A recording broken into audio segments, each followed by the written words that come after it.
Olá, estamos aqui de volta, não é, com o nosso estudo panorama do Velho Testamento. Todas as quintas-feiras nós estamos caminhando juntos, né, no Velho Testamento e hoje nós estamos iniciando, né, o segundo livro de Samuel, né, e é algo tão especial, né, de que a gente possa dedicar esse momento e hoje, né, nós vamos compartilhar os primeiros capítulos do segundo livro de Samuel, né, começando agora a estudar com maior profundidade a história do rei Davi. Mas nós vamos orar, né, vamos pedir que Deus esteja nos abençoando, nos dirigindo no estudo da sua palavra. Vamos orar. Pai, obrigado, Senhor, por este momento que nós podemos separar, Senhor, diante da Tua presença. Nós reconhecemos, ó Deus, o quanto nós precisamos da Tua graça, sabedoria, discernimento ao estarmos estudando a Tua palavra. Que o Teu Espírito Santo que inspirou os escritores bíblicos também, Senhor, venha nos conduzir em tudo aquilo que vamos compartilhar aqui. Ó Deus, nós suplicamos a Tua bênção sobre a vida de cada um dos Teus filhos que estão acompanhando esse estudo, que o Senhor também esteja estendendo a Tua mão poderosa, Senhor, para abençoar cada vida, cada família. Nós te pedimos, ó Pai, em nome de Jesus. Amém. Amém, gente. Então, o segundo livro de Samuel, na verdade, na literatura dos judeus, é basicamente a segunda parte de um livro chamado Livro de Reis. Não é? Então, é por isso que na frente nós temos aí, sim, primeiro e segundo reis. Não é? Oi, graça, a paz do Senhor, minha irmã. Tudo bem, né? E como a gente vê, é um contínuo, né, na história. Nós temos a história de Samuel, nós temos a história de Saul, nós temos a história de Saul e Davi, e agora a história de Davi. E como a gente tem compartilhado, né, o verdadeiro herói, por assim dizer, aquele que realmente se destaca na história bíblica, não são os homens, mas é Deus, porque até mesmo Davi, né, que foi chamado o homem segundo o seu coração, e lembrando, né, que durante uma parte bem significativa da vida de Davi, ele serviu o Senhor com grande temor, mas pela própria leitura das narrativas, fica claro que ele estava longe de ser um homem perfeito. E há um momento na vida dele que ele vai desobedecer a Deus de uma forma tão séria, não é, que vai trazer imensas consequências para a vida dele, para a sua família, e isso ficou registrado também na história bíblica.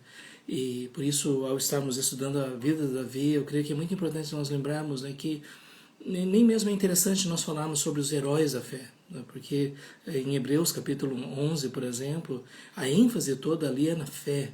Né? Fé que pessoas imperfeitas tiveram para com Deus. E eu creio que essa deve ser a nossa ênfase, não é? De ver Deus cumprindo o seu propósito através de pessoas que estavam longe de seguir o padrão que ele mesmo estabeleceu. Ainda assim, Davi é uma das pessoas nas escrituras que nos chamam muito a atenção. Quando a gente vê, era um homem de fé, era um homem temente ao Senhor, ele foi o autor de um número muito grande de salmos, era uma pessoa que louvava, adorava a Deus, uma pessoa que contemplava a glória do Senhor na criação, era alguém que, quando se arrependia, demonstrava isso de uma forma tão profunda, e assim por diante. Então, realmente eu creio que nós podemos encontrar na vida de Davi lições preciosas. Então, eu gostaria já, né, de começar, se você tem aí a sua Bíblia, né, segundo livro de Samuel, lembrando que o primeiro livro de Samuel terminou com a morte de Saul, e o primeiro capítulo, na verdade, é novamente, não uma repetição, né, mas é uma ênfase novamente sobre a morte de Saul. Então, Davi recebe o comunicado de que Saul e Jonatas haviam morrido. E o que nos impressiona, logo no início desse primeiro capítulo, é que a reação de Davi é uma reação que a gente não poderia esperar, né? Porque Davi foi perseguido por Saul durante muito tempo, e quando Davi soube da morte de Saul e Jonatas, a reação dele foi de profunda tristeza e lamentação. Isso nos faz pensar, né, sobre o coração de Davi, né? E ao mesmo tempo, né, quando esse amalequita trouxe a notícia e da morte de Saul, dizendo que ele mesmo, né, ajudou a matar Saul, Davi ficou furioso, né, porque na verdade não é isso que tinha acontecido. Esse Amalequita, na verdade, ele estava querendo ganhar algum tipo de promoção, de aprovação, alguma recompensa de Davi, né, porque a Bíblia diz que na verdade Jonatas foi morto, né, pela espada e Saul se matou, né, ele se jogou sobre a espada. Inclusive o próprio servo escudeiro dele não aceitou ajudar, não é, Saul a se matar, né? E por isso Davi então mandou matar o Amalequita, porque ele estava dizendo: você feriu o ungido do Senhor. E aqui nós vemos, né, de forma consistente essa convicção de Davi de que Saul tinha sido escolhido por Deus para ser rei, que ele tinha sido ungido por Deus, que ele detinha a autoridade do rei e que ninguém podia se levantar contra isso, não é? E que se um dia Davi fosse rei, ele seria dentro do propósito de Deus, dentro da vontade revelada de Deus e jamais por usurpação, por traição, por mentira. E nós vemos isso de uma forma muito clara na vida de Davi. Ele tinha essa preocupação de não ferir o ungido do Senhor, né? E isso nos chama a atenção porque lá no primeiro livro de Samuel, o Espírito do Senhor já tinha se retirado de Saul, né? Ele já estava sendo afligido, já estava sendo perturbado, né? Porque o Senhor já não estava mais com ele. Mas Davi reconhecia que isso não anulava a realidade, né, de que ele havia sido designado por Deus para reinar sobre Israel. E isso mostra o coração de Davi em relação à forma do relacionamento da monarquia com Deus. O entendimento de Davi é que o rei de Israel era um escolhido do Senhor, que deveria cumprir o propósito de Deus. Era como se o rei de Israel fosse um vice-rei. O rei realmente é o Senhor. E aqui nós vemos exatamente aquilo que Samuel queria, não é? E que infelizmente o povo de Israel não compreendeu quando escolheu Saul.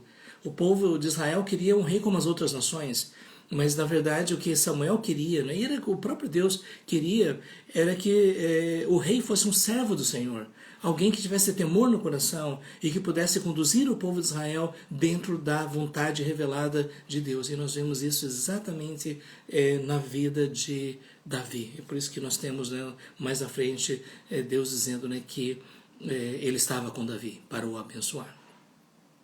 Então esse texto inicial aqui mostra, né, como foi para Davi foi trágica a morte de Saul e de Davi, apesar de tudo que Saul havia feito, apesar de toda a perseguição, de todas as tentativas de matar Davi. Mas observe só o coração de Davi em relação a isso. E aqui nós temos então um homem segundo o coração de Deus. Alguém que tinha temor de Deus no coração, não é?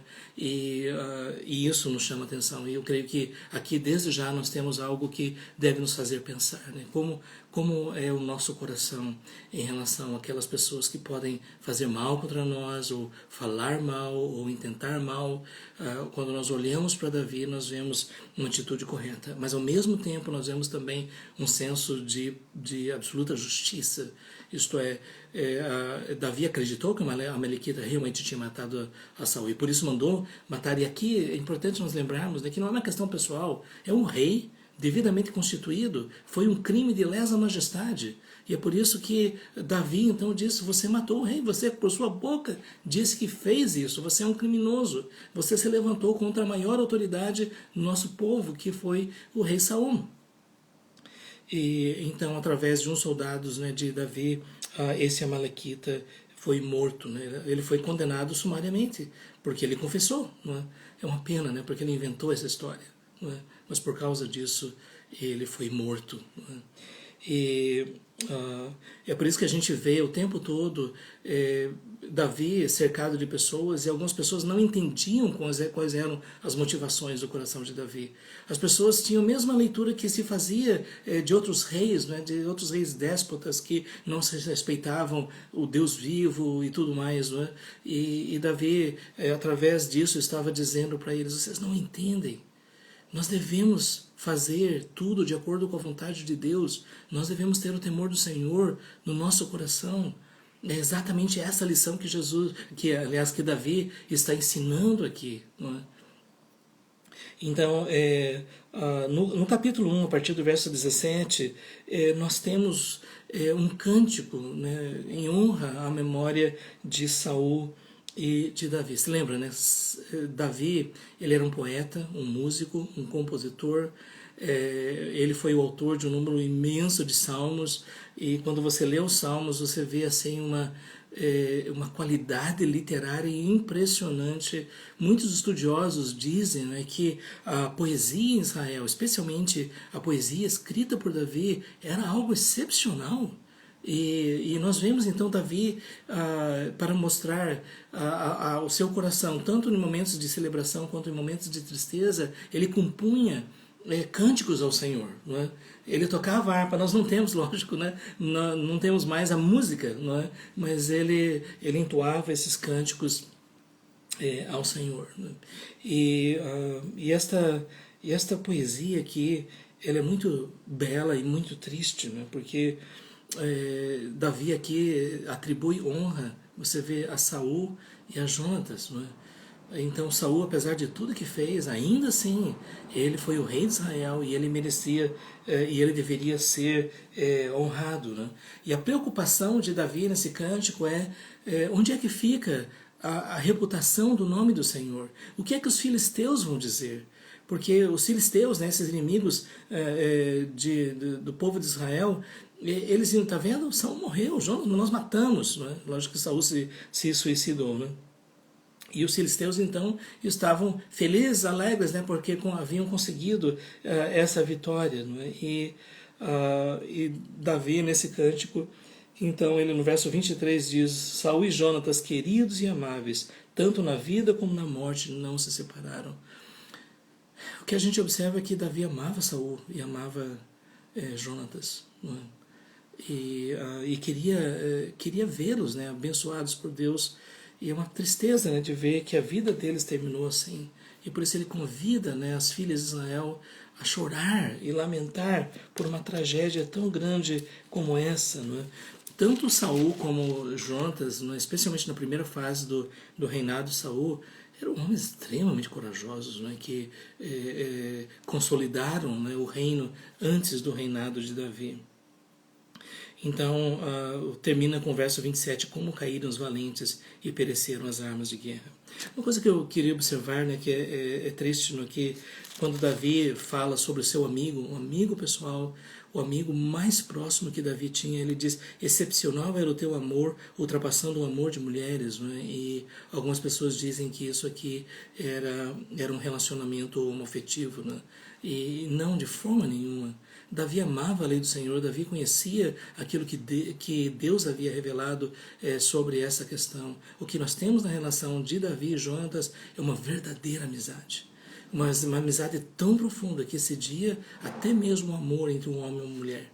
E aqui eu creio que nós temos um grande exemplo, né, do que significa a verdadeira amizade, não é? E isso mostra muito a respeito do coração de Davi. Capítulo 2, Davi é aclamado como rei sobre Judá. Não é? Então, nós precisamos lembrar disso. Havia a casa de Judá e havia a casa de Saul. Não é? A casa de Judá, Davi era da tribo de Judá. Então, todos os descendentes de Judá, da tribo de Judá, aceitaram o reinado de Davi. Só que todos os seguidores das diversas tribos, né, que estavam debaixo da autoridade de Saul não aceitaram.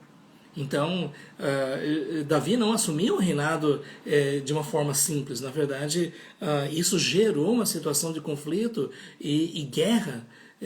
A gente pode dizer que foi uma guerra civil, né? Porque foi um confronto entre a tribo de Judá e as outras tribos que seguiram a casa de Saul. Né? Porque o texto nos diz, né, que Saul tinha um filho chamado Isbosete, e esse filho ele tinha direitos da monarquia, não é? Se for pensar em termos do descendente, não é? E Davi reconhecia isso, não é? Que Isbosete ele era o legítimo herdeiro, mas da casa de Saul, porque a casa de Judá aceitou, né, Davi como o seu rei, não é? E depois, então, nesse capítulo 2 diz: depois disso consultou Davi o Senhor, dizendo: subirei a algumas das cidades de Judá? Respondeu-lhe o Senhor: sobe. Perguntou: Para onde subirei? Respondeu o Senhor, para Hebron. Nós não sabemos exatamente como Davi ouvia a voz do Senhor. Eu creio que ele tinha um relacionamento tão profundo com Deus e que Deus realmente lhe falava ao coração. E isso não é uma coisa comum, mas e uma coisa que a gente vê é que Davi o tempo todo estava dependendo do Senhor, confiando no Senhor. O tempo todo ele não queria tomar nenhuma decisão sem que ele tivesse a segurança que ele estava dentro da vontade de Deus. Isso é algo que nos chama a atenção. Então, Davi vai para a região de Hebron, e lá então nas aldeias e tudo mais eles se estabelecem, ele, a sua família, e depois disso, né, eles soube, né, que o pessoal de Jabes de Gileade sepultou a Davi e honraram, sepultou a Saul, perdão, e honraram, né, a memória de Saul, e Davi elogiou isso. E bom, mas o fato é que no capítulo 2, verso 8, o capitão do exército, que é uma espécie do chefe militar, né, da casa de Saul, tomou Isbosete, filho de Saul, e o fez passar a Manaim, né, e constituiu rei sobre Gileade, sobre os Açuritas, sobre Jezreel, Efraim, Benjamim e sobre todo Israel. Né? Então, você pode perceber aqui que Abner, ele disse, nós não reconhecemos Davi. Davi pode ser rei de Judá, mas não é nosso rei. O nosso rei era Saul, e agora é o filho de Saul. Né? E esse Isbosete, né, filho de Saul, ele tinha 40 anos, né, e reinou durante um breve tempo, né, 2 anos. E somente a casa de Judá seguia a Davi. Né? E o tempo que Davi reinou em Hebron sobre a casa de Judá foram 7 anos e 6 meses. Depois nós vamos ver, né, o tempo total Oi, Flavinha. O tempo total do governo de Davi foi 40 anos, né? E parte desse tempo, então, foi reinando só sobre a casa de Judá. Entenda, a palavra casa significa as tribos, significa os descendentes, não é? Todos aqueles que compunham, né, a tribo de Judá. E, bom, a partir daí começou a surgir um conflito, né, porque Abner, com os homens de Isbosete, filho de Saul, de Manaíns, com os homens de Isbosete, filho de Saul, de Manaim, a Gibeão. Saíram também Joabe, filho de Zeru, e os homens de Davi, e se encontraram uns com os outros. Né? E aqui começou o conflito. Né? E foi uma coisa muito triste, né? Porque eram irmãos, né? Tribos de Israel, mas houve confronto entre Abner e Joabe. Joabe era o líder militar de Davi. E nesse confronto, infelizmente, Abner matou Azael. Azael era irmão de Joabe. Isso criou uma situação... É interessante essa história, né? Porque o próprio Abner parecia um homem honrado, sim, um homem que queria fazer as coisas do jeito certo, né? Quando Azael começou a persegui-lo, ele disse, em outras palavras, disse, Azael, vai embora. O que eu vou fazer se eu matar você? Como é que eu vou estar diante do seu irmão Joabe? Interessante, né? A atitude de Abner. Mas Azael continuou dizendo, eu vou matar Abner. E por isso Joabe então o matou. Interessante, né? Que o matou com a ponta contrária da lança, não a de metal. E então Azael morreu ali. E todo mundo parou e começou a ver o corpo de Azael. Foi uma coisa muito triste. E Joabe então continuou perseguindo os homens de Abner, não é? E muitos são mortos aí. O número o número da casa de Judá foi um número muito pequeno, né? Mas dos que estavam seguindo a Isbosete, muitos morreram, né? 360 homens ficaram ali mortos. E o capítulo 3, então, nos dias, durou muito tempo a guerra entre a casa de Saul e a casa de Davi. Davi ia se fortalecendo, porém os da casa de Saul se iam enfraquecendo. Então você percebe, né, que o reinado de Davi não aconteceu de forma imediata. Durante um tempo significativo ainda, nós estamos falando aí sobre 7 anos e 6 meses. Então você pode imaginar o que é esse conflito, né, que foi se prolongando através de anos, mas quanto mais Davi crescia, mais a casa de Saul se enfraquecia. É isso que nós temos aqui. E durante esse tempo, então, em Hebron, nasceram outros filhos, né? E aqui nós temos essa questão da prática do Velho Testamento, né? De que, especialmente os reis, eles tinham mais mulheres, né? E nós temos aí, então, as mulheres de Davi e também os filhos de Davi, né? E Abner, aliás, sim, Abner, ele estava crescendo cada vez mais, né, no poder, né? Tudo indica que a liderança de Isbosete, filho de Saul, não era uma liderança forte, né? E eles também estavam cada vez mais perdendo a força, né? Porque cada vez mais Davi conseguia aumentar o seu poder, né? E aí surgiu um conflito entre Abner e Isbosete, né? Porque, ao que parece, Abner tomou por esposa uma concubina de Saul, do pai de Isbosete. E Isbosete ficou furioso com isso, né? E pediu explicações, pediu contas, né? E Abner ficou furioso e disse: eu vou dar o poder para Davi. Então você pode imaginar, Isbosete ficou apavorado, né, com essa possibilidade, né? Mas aí fica claro, né, que Abner também já não estava aguentando mais toda essa questão, né? esse conflito, essas mortes durante tanto tempo, e esse conflito que surgiu entre Abner e Isbosete ficou expresso nesses termos aqui, no capítulo 3, verso 9 diz: Assim faça Deus segundo lhe parecer a Abner, se, como jurou o Senhor a Davi, não fizer eu, transferindo o reino da casa de Saul e estabelecendo o trono de Davi sobre Israel e sobre Judá, desde Dan até Berseba. Interessante, né? Porque Deus havia prometido exatamente isso, que a terra, o reino de Israel seria de lá no norte da tribo de Dan, que se foi alocada ali, até o sul, não é? Então, Abner está dizendo: é isso que eu vou fazer. E a partir daí, então, Abner inicia uma campanha de conscientização dos líderes de Israel, né, de que eles deveriam se preparar para se unir a Davi, né? Então você percebe assim que Abner não foi lá para Jerusalém não, para Hebron, não é, e disse: vamos fazer aliança. Não, ele primeiro conversou com cada um dos líderes e tudo mais, né, e mostrou a necessidade e mandou um mensageiro para Davi dizendo: então, a gente pode conversar, nós podemos fazer uma aliança, nós podemos transferir o poder da casa de Saul para você, Davi. Então essa é a proposta de Abner, não é? Aí você percebe, né, que nesse sentido realmente foi uma traição, né, que Abner, né, que estava debaixo da autoridade de Isbosete, né, diz: não, nós vamos entregar o poder a Davi. E Davi impôs uma condição, né, e novamente a gente percebe assim, é um ser humano, né, porque Davi disse: olha, eu quero Mical, não é? Aquela que foi esposa de Davi, que Saul tirou, né, e deu a outro homem, não é? E isso é interessante, né, nós temos essa passagem, não é, que então Abner diz: então está feito. E o fato é que Mical então foi enviada para Davi, e o esposo de Mical, ele foi chorando, né, e lamentando porque estava se despedindo da sua esposa. Basicamente é o que está aqui, né, foi o que aconteceu, né?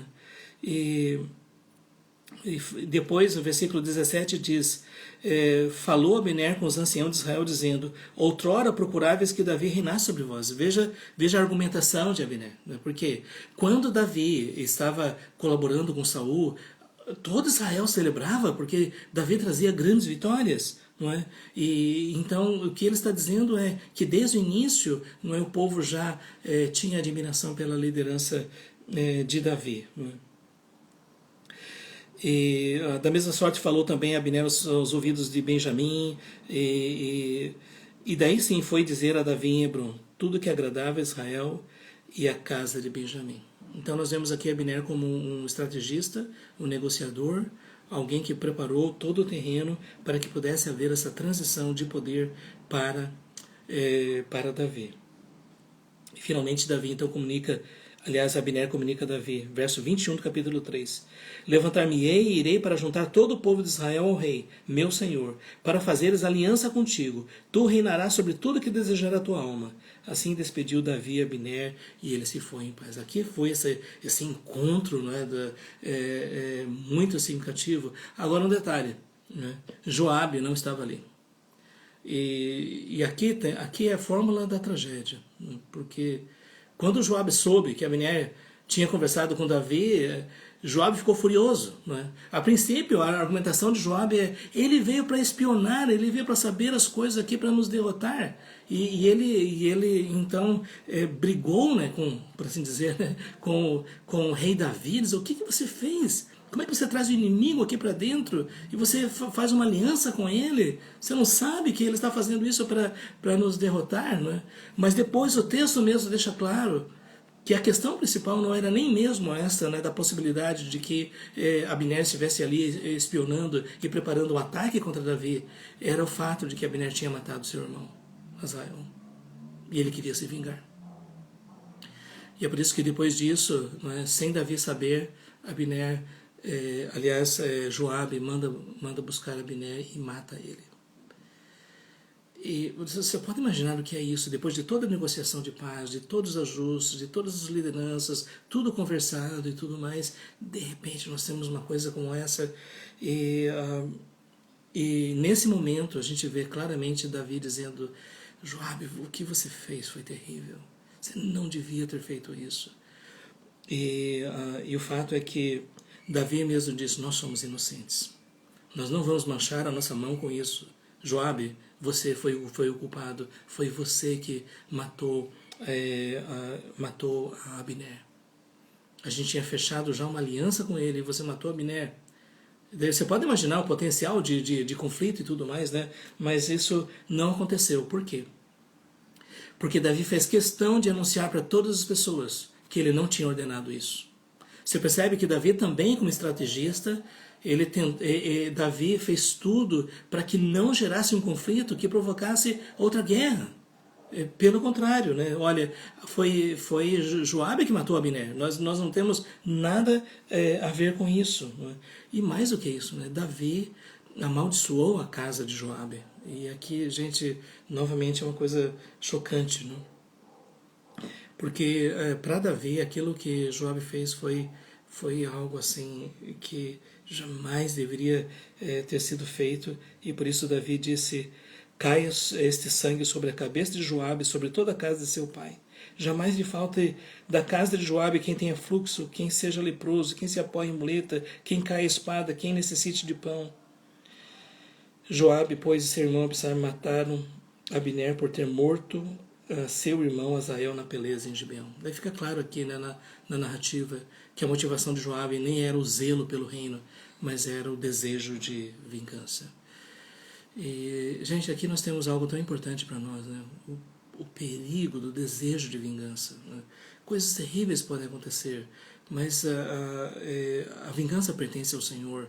A gente jamais deve tentar fazer justiça com as nossas próprias mãos, mas confiar, né, que Deus está no controle de todas as coisas. E aqui a gente vê, é compreensível. Pensa bem, se você vê o homem que matou pessoalmente com uma lança o seu irmão. Pensa do ódio, amargura que Joabe tinha no seu coração, mas mesmo assim isso não justifica, não é, esse assassinato.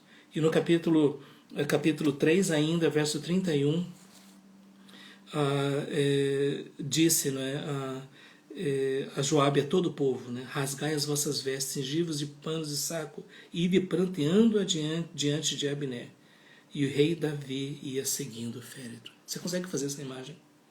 Nós temos aqui o corpo de Abner, né, e Davi ordenou, né, que Joabe estivesse à frente desse féretro, né, é como se fosse um desfile fúnebre, não é? E diz: vocês vão chorar por Abner, né? E sepultaram Abner em Hebron, e o rei levantou a voz e chorou, junto da sepultura de Abner chorou também todo o povo.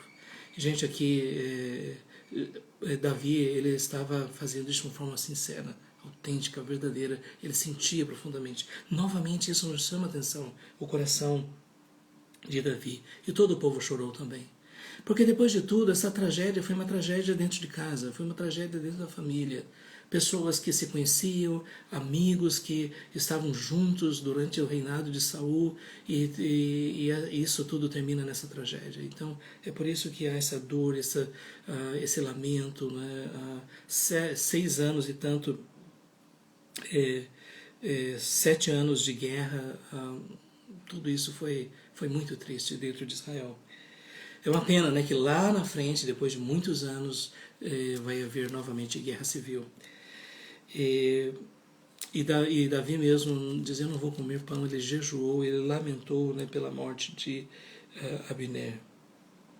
No verso 37 diz: todo o povo e todo Israel naquele mesmo dia ficaram sabendo que não procedera do rei que matassem Abner, filho de Ner. E novamente nós vemos a nobreza de Davi, não é? E ao mesmo tempo diz que Joabe seja retribuído pelo crime que ele cometeu. Bom, no capítulo 4 nós temos aí, depois de tudo, a morte de Isbosete. Quando Isbosete soube, né, que Abner tinha sido morto, né, em Hebron, ele ficou apavorado, todo Israel ficou, disse, pronto, agora nós vamos ser totalmente derrotados, né? E então o filho de Saul tinha a seu serviço esses 2 homens, Baaná e Recabe, filhos de Rimom, né? E o que nos chama a atenção é isso, né? Que na verdade ele vai ser assassinado pelas pessoas, Isbosete vai ser assassinado pelos próprios homens dele, né? E aqui nós temos a menção, uma questão interessante, né? Jonatas tinha um filho chamado Mefibosete. E esse Mefibosete vai aparecer na frente com uma coisa muito significativa, também muito bonita da parte de Davi. Ele era aleijado, né? Porque quando eles souberam, né, que Saul tinha sido morto, eles fugiram, e Mefibosete ele tropeçou e se machucou, ficou aleijado, né? Bom, aqui está, Recabe e Baanã mataram Mefibosete. E qual foi a reação de Davi? Talvez nós iríamos esperar Davi dizendo: muito obrigado, né? Vocês me ajudaram, porque agora não tem mais problema, né? Não temos mais Mefibosete. Pelo contrário, novamente Davi ficou furioso. E aqui está a questão, né? Porque Davi queria que as coisas fossem feitas de acordo com a vontade de Deus. Veja capítulo 4, verso 9. Porém, Davi, respondendo a Recabe e a Baaná, seu irmão, filhos de Rimom, o Berotita, disse-lhes: tão certo como vive o Senhor, que remiu a minha alma de toda angústia, se eu logo lancei mão daqueles que me trouxe notícia, dizendo: eis que Saul é morto, parecendo, porém, aos seus olhos que era como quem trazia boas novas, e como recompensa uma tem Ziclag. Em outras palavras, da mesma forma como aquelas pessoas, como a Maliquita, né, que trouxe notícia, né, olha, eu matei a Saul, ele achou que estava trazendo boa notícia. E Davi diz: você não entende. E diz: muito mais a perversos que mataram um homem justo em sua casa, no seu leito. Agora, pois, não requeriria eu o seu sangue de vossas mãos, e não vos exterminaria da terra? Deu Davi ordem aos seus moços, eles, pois, os mataram, e tendo-lhes cortado as mãos e os pés, os penduraram junto ao açude em Hebron, tomaram, porém, a cabeça de Isbosete e enterraram na sepultura de Abner em Hebron. Porque esses homens tinham cortado a cabeça de Isbosete, trouxeram na presença de Davi. A gente fica pensando, né, que tempo, que época, tantas coisas tristes, né, que aconteceram, né? Mas o que chama atenção novamente foi a reação de Davi, né? Porque Davi poderia dizer: obrigado, né, porque vocês me ajudaram, né? Eu não precisei manchar as minhas mãos tentando matar Isbosete, o filho de Saul. De forma nenhuma vocês vão morrer. Eu creio que aqui nós temos uma lição importante para nós, né, o problema da percepção. Essas pessoas aí, elas tinham essa perspectiva mundana, essa perspectiva de atingir seus objetivos, sacrificando princípios, sacrificando convicções, não é? E Davi estava dizendo: de jeito nenhum. E aqui está talvez algo tão importante para nós, né? Que hoje em dia talvez as pessoas pensem em fazer a obra de Deus com esses artifícios humanos, sabe? E o fato é que a vida de Davi mostra, não é, que nós devemos fazer de acordo com o coração de Deus, debaixo da direção de Deus, do temor do Senhor, dentro da vontade de Deus, e só dessa forma isso é aceitável ao Senhor. Então é por isso que nós não podemos aceitar a ideia de que os fins justificam os meios. Os fins e os meios precisam estar dentro da vontade de Deus. Então, gente, o que nós temos narrativas é aquilo que aconteceu, não aquilo que deveria ter acontecido, aquilo que poderia ter acontecido, mas aquilo que realmente aconteceu. E a gente percebe aqui, logo no início, segundo Samuel, o historiador ele procura mostrar isso, né, que o início do reinado de Davi foi de um homem que temia o Senhor. Capítulo 5. Então todas as tribos de Israel vieram a Davi, a Hebron, e falaram dizendo: somos do mesmo povo de que tu és. Gente, eu fico pensando nisso, você pode imaginar, no pessoal da tribo de Benjamim, de Efraim, todos eles indo para Hebron, não é? E dizendo: estamos juntos, nós somos uma nação, nós somos um povo. Todos nós estamos debaixo da liderança do rei Davi. Imagina só a celebração, a alegria, né, de ver tudo isso se concretizando. Aquilo que não se concretizou na época dos juízes, não se concretizou na época de Samuel, nem na época de Saul, agora está se tornando uma realidade. A unificação de todas as tribos de Israel, todos os descendentes de Abraão estão juntos debaixo de um rei, que é o rei Davi. Isso aqui é algo muito significativo dentro da história bíblica, né? Porque quando Deus havia dito para Abraão: na tua descendência serão abençoadas todas as famílias da terra, agora nós estamos vendo essa bênção alcançando o povo de Israel, toda uma nação, não é? E isso aqui é um destaque que nós temos na história, não é? Somos do mesmo povo de que tu és. E observe, né, que mais na frente, no Novo Testamento, Deus vai compor um povo maior ainda, formado de pessoas de todas as raças, povos, tribos, línguas e nações. O próprio apóstolo Pedro, que era descendente, não é, dos judeus, mas na sua primeira carta ele diz, né, que agora a igreja é a nação santa, o povo escolhido, o povo de propriedade exclusiva de Deus, é sacerdócio real, que nós não tínhamos alcançado misericórdia, mas agora alcançamos misericórdia. O apóstolo Paulo fala, né, que através do sacrifício de Cristo, judeus e gentios, a parede que separava foi derrubada e agora Deus está fazendo um novo povo. Esse novo povo é formado de pessoas, de judeus e gentios, pessoas de todas as nações, e é um povo só, não é? E isso aqui, eu creio que deve nos fazer pensar, né, que no meio daqueles que seguem a Jesus de coração, nós precisamos lembrar disso, é um povo só. Não é? Nós podemos ter muitas placas, nós podemos ter muitos nomes, nós podemos ter muitas denominações, né, mas todos aqueles que creem em Jesus, o Messias prometido, o Filho de Davi, todos aqueles que creem na promessa de Abraão, não é, de que na semente de Abraão serão abençoadas todas as famílias da terra. Todos aqueles que se arrependeram sinceramente e colocaram a sua confiança em Jesus, como aquele que morreu na cruz em nosso lugar e ressuscitou dos mortos, é o cabeça da igreja. Todos nós que fazemos parte disso, fazemos parte de um povo só. Um povo que está espalhado por todas as nações da terra. E eu creio que é tão importante a gente celebrar isso, reconhecer essa realidade, não é? E não ficar brigando. Parece que hoje tem verdadeiras guerras civis teológicas, né, no meio do povo de Deus, né, às vezes com palavras tão agressivas, tão ácidas e ásperas e tudo mais. Não é? Nós temos diferenças, mas aquilo que nos une, e aqui está uma questão. Eu não estou falando sobre aqueles que rejeitam a palavra de Deus, rejeitam a salvação pela fé, rejeitam as verdades fundamentais do Evangelho. Não, né? Aí o apóstolo Paulo diz, não é, que esteja debaixo do juízo de Deus aquele que prega outro Evangelho. Mas aqueles que realmente proclamam o Evangelho de Jesus, esses fazem parte de um só povo, uma só nação. E é por isso que quando lá no Velho Testamento diz: bendita a nação cujo Deus é o Senhor, sim, se referia a Israel. Mas hoje não é nenhuma nação política, nenhuma nação geográfica. Essa nação cujo Deus é o Senhor é formada de todos aqueles que foram lavados pelo sangue do Cordeiro de todas as nações. Então, só uma observação em relação a essa questão, né, dessa união, que eu creio que é uma antecipação daquilo que vai acontecer quando, através do Filho de Davi, o Messias, o ungido prometido, todas as nações elas serão unidas através de todos os salvos. de todas as nações. E aqui está então Davi agora assumindo a liderança.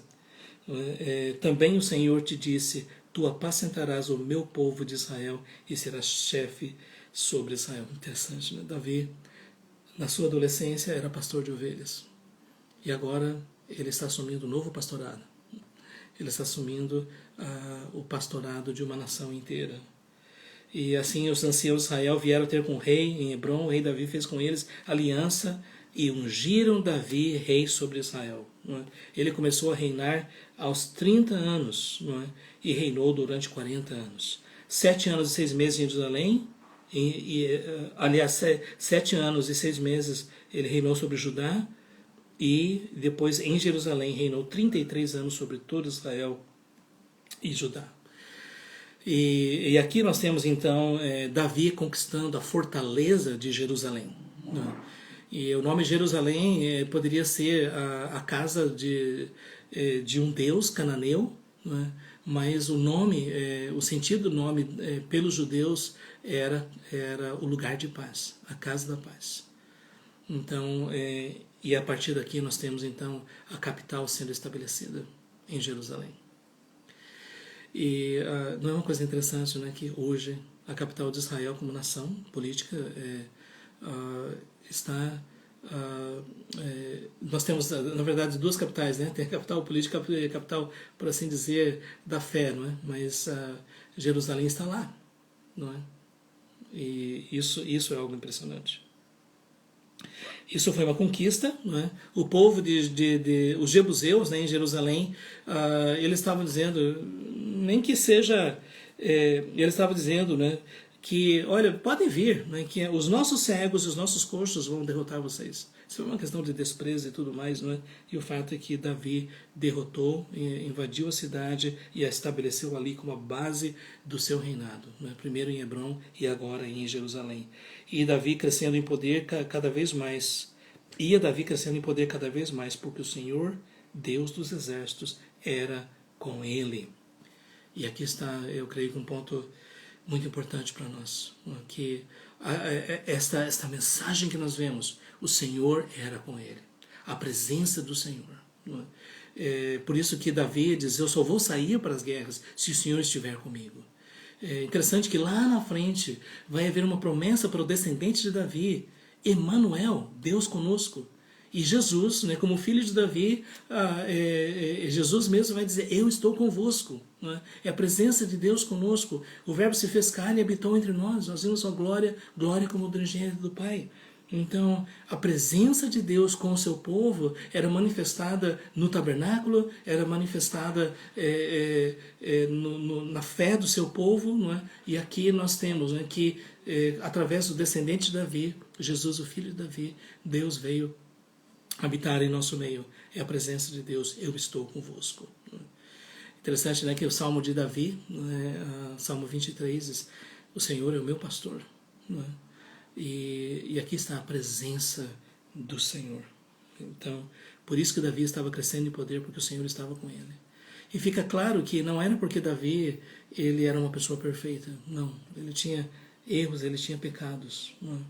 Mas o fato é que agora até as nações vizinhas estavam começando a reconhecer a autoridade de Saul, como o rei de Tiro, por exemplo. Nós Tiro uma grande cidade no litoral do Mediterrâneo, né? E lá, então, o rei de Tiro, né, já começando a aliança e começando, né, a reconhecer o reinado, mandou tudo, né, para construir a casa de Davi. Né? E a casa de Davi era um palácio gigantesco, né? E verso 12 do capítulo 5 diz, reconheceu Davi que o Senhor o confirmara rei sobre Israel e que exaltara o seu reino por amor do seu povo. Quando o rei de Tiro mandou tudo isso, era uma espécie de confirmação da parte de Deus, né, de que realmente Deus o estava constituindo. E daí nós temos o relato dos filhos de Davi, e depois, lógico, os filisteus, percebendo tudo isso, se levantam, mas o fato é que Davi derrota os filisteus. Né? E aqui nós temos algo sobrenatural, né? Porque quando Davi perguntou, né, ao Senhor que se deveria atacar os filisteus, né, e o Senhor disse, e há de ser ouvindo tu um estrondo de marcha pelas copas das amoreiras, então te apressarás. É o Senhor que saiu diante de ti a ferir o arraial dos filisteus. Percebe? Desde que Davi derrotou Golias, A vitória vinha do Senhor. O Senhor pelejará por vós. E essa é uma das questões mais importantes que nós vemos na história dos reis de Israel. O Senhor pelejará por vós. Fez Davi como o Senhor lhe ordenara e feriu os filisteus desde Geba até chegar a Gezer. E aqui nós temos então a consolidação. E também, né, no capítulo 6, Davi traz para Jerusalém a arca, né? E aqui nós temos uma questão interessante, né? Porque essa arca ela estava na casa de Abinadab durante todo esse tempo, né? Nós podemos entender que estava na casa de Abinadab, toda ela montada e dentro da estrutura sacrificial. A gente não tem muitos detalhes em relação a isso, né? Mas que o sacerdócio era mantido e todas as questões. Isso vai ficar claro depois, mas por hora nós não temos essas informações aqui, não é?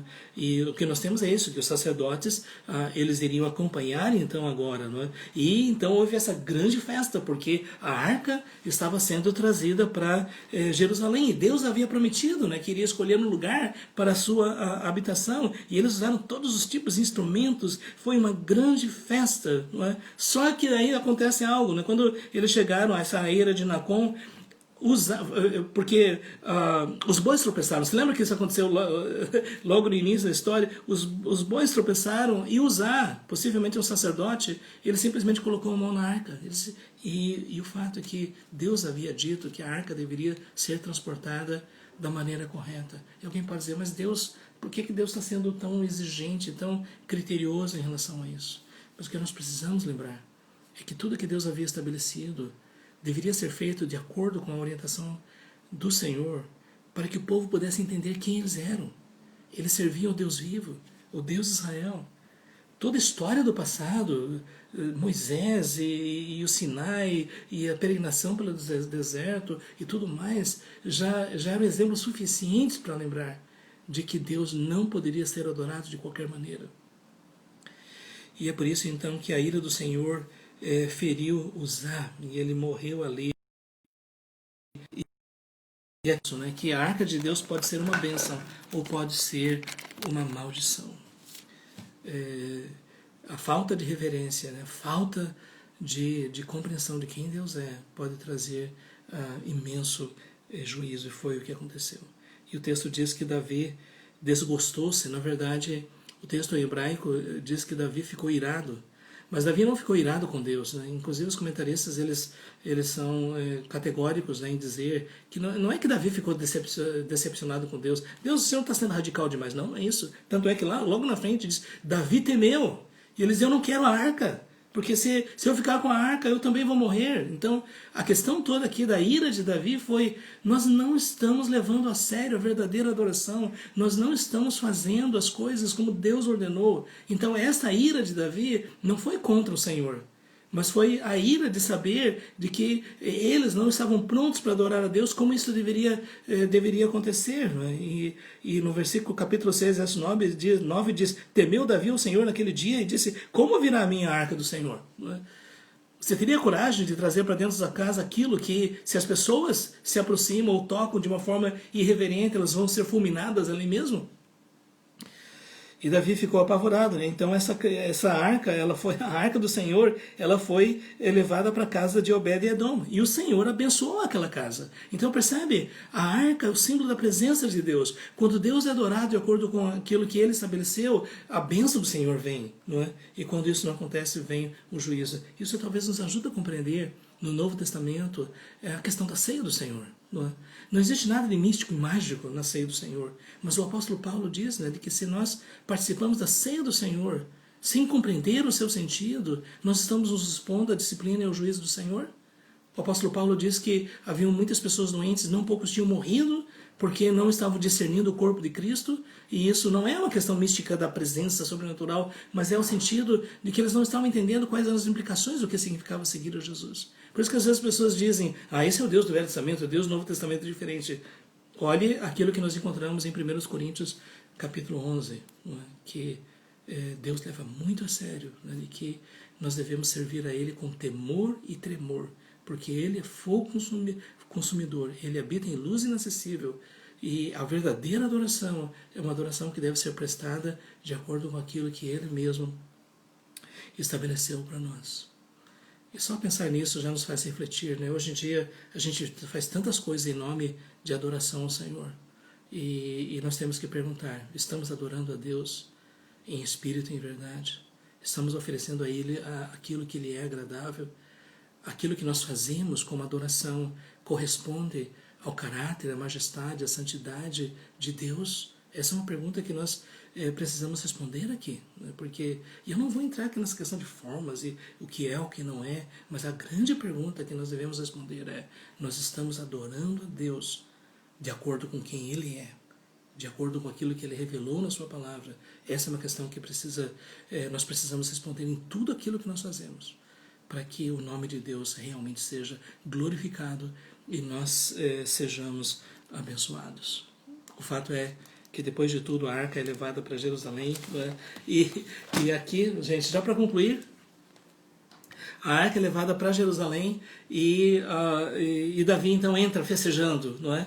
E os sacrifícios são oferecidos, né? Em cada passo Davi entra dançando, né? E vestido de estola sacerdotal. Agora entenda, Davi não era sacerdote, ele era da tribo de Judá. Por isso que muitos estudiosos entendem que quando aqui diz que Davi oferecia sacrifícios, não era ele que pegava os animais e esfolava, cortava e colocava no altar e coisas desse tipo. Era toda a estrutura do sacerdócio que já havia sido estabelecido. Mas ele, como rei, ele estava conduzindo essas ofertas para Deus, né? Isso é uma questão que eu acho que é muito importante. Mas o que nos chama a atenção é a alegria, a celebração, a exultação. Davi estava tão feliz por saber que a arca estava em Jerusalém, que o culto estava sendo restaurado, que agora não somente ali havia monarquia, mas que o nome de Deus seria honrado. E aí nós temos esse incidente de Mical, né, que disse: olha só que papel, o rei está dançando diante das pessoas, e Davi responde dizendo assim: perante o Senhor que me escolheu a mim antes do que a teu pai e a toda a tua casa, mandando-me que fosse chefe sobre o povo do Senhor e sobre Israel, perante o Senhor me tenho alegrado. E aqui novamente é o coração de Davi. Ele é um adorador. Ele se alegrou na presença do Senhor. Ele disse: se eu tiver que me humilhar diante do Senhor, eu vou me humilhar. E ela dizendo para Mical: se você acha que essas servas elas vão ficar tristes, pelo contrário, elas vão se alegrar comigo. E aqui está, gente, essa parte inicial, né? E eu creio que nós vemos no exemplo de Davi exatamente isso, o coração de um adorador. Alguém que queria fazer do jeito certo, né? E isso nos faz pensar, né, até onde nós somos verdadeiros adoradores. E aqui uma sugestão, né, que a gente possa meditar nos Salmos e a gente possa compreender melhor como era o coração de Davi em relação a essa questão da adoração. E que nessa semana a gente possa meditar muito mais, né, se Deus encontra em nós esse mesmo sentimento, não é? Que nós queremos nos alegrar no Senhor, exultar na sua presença. Ele é o Deus vivo, temível, mas quando Ele é adorado de acordo com a sua vontade, nós somos abençoados, não é? E experimentamos então verdadeira alegria. Então, gente, nós estamos concluindo essa parte, né, do capítulo até o capítulo 6. Por quê? Na semana que vem eu quero dedicar todo o nosso tempo para analisar a aliança que Deus fez com Davi. Esse capítulo 7, segundo Samuel, é muito importante. Então eu queria pedir que você também estivesse lendo. Nós temos coisas extremamente significativas que nós vamos estudar na semana que vem, se Deus quiser. Então, gente, estamos concluindo aqui nesse momento, né, que Deus abençoe a cada um, né, que tenha acompanhado esses instantes de meditação na sua palavra. Não é? E eu queria dizer, nós estamos à disposição, né, dentro das redes sociais, né, se tem alguma pergunta, algum questionamento, mande alguma mensagem direta para nós, não é? E vai ser, na medida do possível, a gente vai responder. Tá certo? Gente, estou encerrando aqui, não é? E na verdade, daqui a 3 minutos eu estou entrando numa nova live, não é? Eu estarei com os irmãos de Bananeiras, né? Aqui do interior da Paraíba, falando sobre escatologia, né? Então talvez, se você desejar aí, tiver paciência acompanhar, né? Nós vamos agora, né? Eu estou entrando nessa live, a gente vai falar sobre os sinais dos fins dos tempos, né? Na perspectiva bíblica. Meus irmãos, até a próxima. Deus abençoe a todos.